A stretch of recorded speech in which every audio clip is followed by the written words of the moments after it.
guys, it's our second day here in Makati Bazaar. Meron tayong mac and cheese. And of course, our creamy penny. And of course, meron pa tayong banana cake. Visit na kayo here. We're in front of St. Paul Parish Church.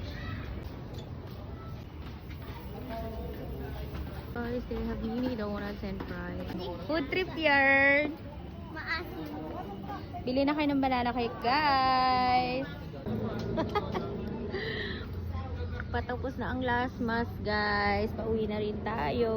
Thank you so much, customers who bought our product. Kailangan tanongin mo daw.